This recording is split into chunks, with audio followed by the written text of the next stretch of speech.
Por dhe njerëzit marrin për muaj të tërë antihistaminik, apo jo? Tani këto po luftojnë simptomat me këtë, apo po luftojnë shkakun? Shiko, antihistamikët veprojnë duke bllokuar receptorët kryesorë të histaminës. Kjo është koncepti i tyre. Pra, simptomat qetësohen, po trupi vazhdo të jetë i ndihshëm ndaj alergjentit. Pra ne nuk i kemi hequr dhe ulur histaminën. Ne thjesht kemi bllokuar receptorët. Pra çfarë ndodh në këtë mes? Duke bllokuar ne nuk kemi hequr shkaqet kryesore. Kush është shkaku? Mund të jetë shkaku si tham, nuk mund të jetë vetëm histamina, është prodhimi i guanidinës, pra një helmi tjetër.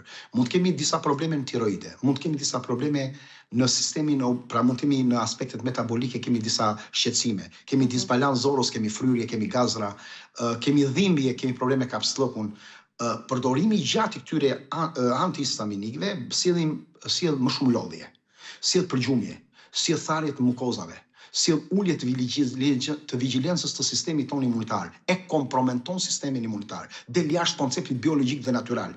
Ndonjëherë mund të sjellë gojë të thatë, mund të sjellë probleme me kapslokun dhe mund të dëmtojnë dhe mikrobiomën, jo vetëm zor, po edhe në gojë. Dhe kjo do na bëjë që ne mos jemi të mbrojtur ndaj sëmundjeve të tjera. Qasja holistike, qasja naturopatike është të kuptojmë terrenin biologjik.